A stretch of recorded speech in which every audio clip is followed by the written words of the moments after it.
The whispering statue that tells you how you will die. They say death comes for us all.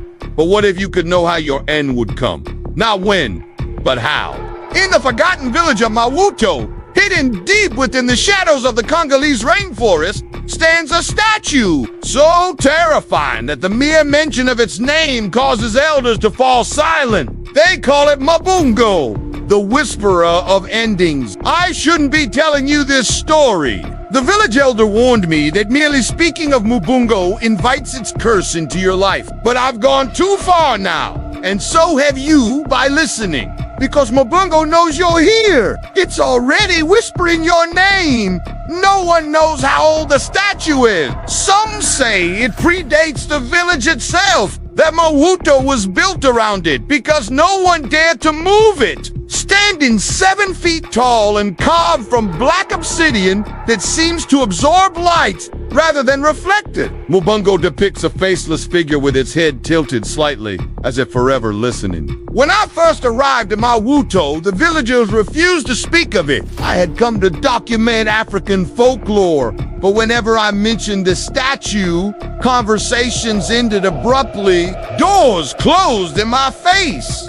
Children were ushered inside.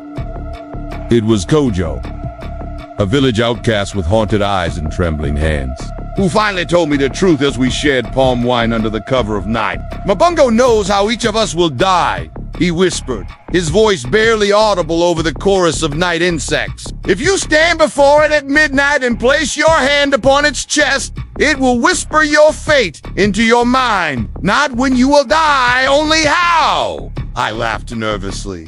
And people believe this. Kojo didn't smile. 6 years ago, 19 villagers went to Mubungo in one night. A dare among young friends that turned into something more. Each heard their fate. Within 3 years, 12 were dead. Exactly as Mubungo foretold. And the others? I asked. They live in terror, knowing what awaits them. I told myself I was a researcher, a man of science. I didn't believe in curses or magical statues. Yet something pulled at me. A morbid curiosity that wouldn't let go. The next day, I met Essie, the village chief's daughter. Unlike the others, she spoke perfect English and seemed amused by my interest in Mubungo. You Westerners, she said with a laugh that didn't reach your eyes, always wanting to touch what shouldn't be touched.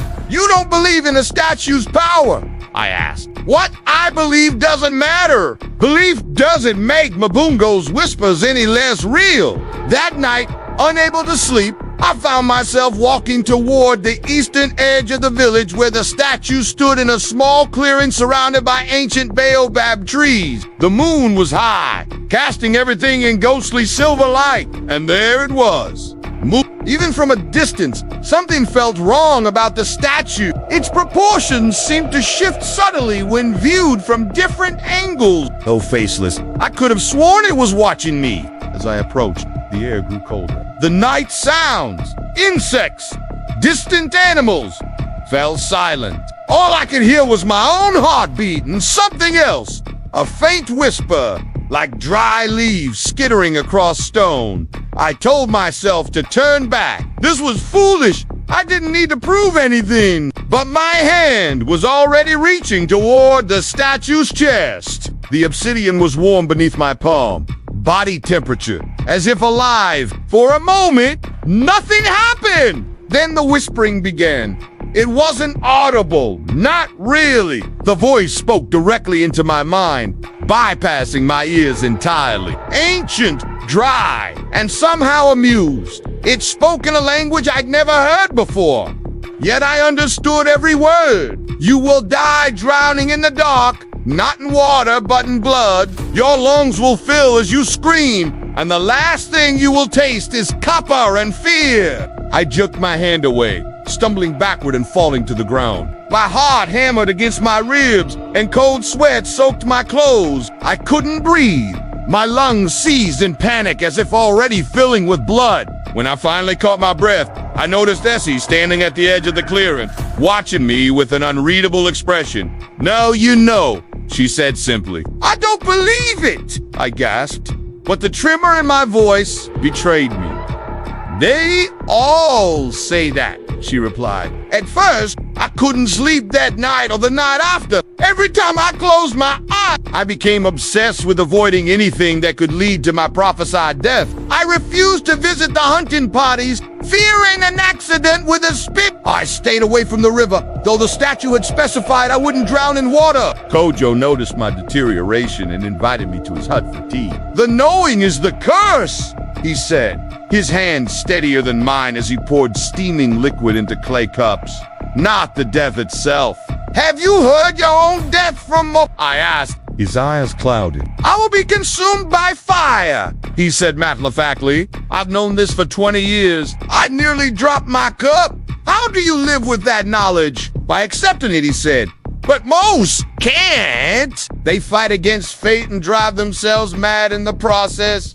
He told me about Otto, who heard he would die by his own hand. Desperate to avoid this fate, Otto cut off both his hands, believing he had outsmarted the whisperer. 3 weeks later, he choked on his own tongue during a seizure. By his own body, his own self. Mubungo is never wrong, Kojo said. But it is often poetic. I needed to understand. If this was mass hysteria or suggestion, I could debunk it. If it was something more, I needed to know. I began interviewing the remaining 7 survivors from the group of 19 who had approached the statue years before. Each death matched Mubungo's prophecy, but with twisted irony. Kwame told he would die in his sleep, became After 11 days without rest, he fell asleep driving and crashed into a tree. Ama was told she would die of a broken heart. She avoided all relationships, all attachments. Years later, alone in her hut, her aorta ruptured, a literal broken heart. With each story, my terror grew. But so did my determination. I began researching the statue's origin, digging through colonial records and tribal histories. Deep in the village archives, I found a journal from 1887. A Belgian explorer had discovered Mubungo and, like me, had touched it out of curiosity. The journal ended abruptly, but a newspaper clipping tucked inside reported the explorer had died in Brussels 3 years later, his lungs mysteriously filling with blood after a minor surgery. My blood ran cold. The same death Mubungo had whispered to me. That night, Essie found me frantically packing my belongings. Running won't help, she said, leaning against the door frame. Mubungo's whisper will follow you. I have to try, I said, not meeting her eyes. She stepped closer. There is another way. According to Essie, there was one person who had defied Mubungo's prophecy, her grandmother. The secret wasn't in avoiding fate, but in facing it directly. Mubungo feeds on fear, she explained. The more you fear your death, the more power you give it to manifest. Her grandmother had gone back to the statue a second time, something no one had ever dared to do, and challenged it. Not with bravado, but with acceptance. Would it work for me? I asked desperately. Perhaps, she said, but few have the courage.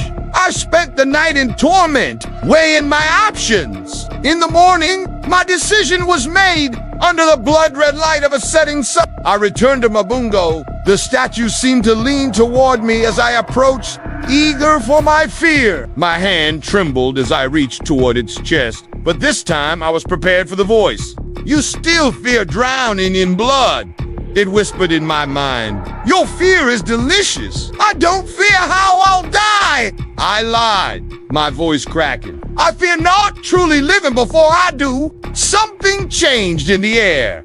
A tightening like the moment before a lightning strike? Then I will give you something more to fear, the voice hissed. Images flooded my mind, not of my death, but of the deaths of everyone I love. My parents, friends, even Essie and Kojo, all drowning in blood, screaming my name as they died. I realized then the true nature of Mubungo's curse. It wasn't prediction, it was creation. The statue didn't foretell deaths. It designed them, feeding on the fear they generated. With a clarity born of terror, I understood what I had to do. I stepped back from the statue and drew the machete I had hidden beneath my jacket. With all my strength, I swung at Mubungo's neck. The blade should have shattered against the obsidian. Instead, it sank in deep, and a sound like 1,000 screaming voices erupted from the statue. Black liquid, thick as oil, but red in the fading light, began to pour from the cut, splashing onto the ground at my feet. The liquid rose impossibly fast, already at my ankles, my knees. It smelled of copper and fear. As it reached my chest, I began to laugh. Mubungo had been right after all. I would drown in blood, but not alone. As the dark liquid filled my lungs, the statue crumbled before me, dissolving into the rising tide of its own blood. My vision darkened, but in those final moments, I heard a different whisper. Thousands of voices sighing in release as Mubungo's curse was finally broken. They say, death comes for us all, but sometimes we get to choose how we face it. The villagers of Mawuto found his body the next morning, a smile on his face and no statue in sight. They buried him with the honors of a hero, but deep in the forest, something new is taking shape.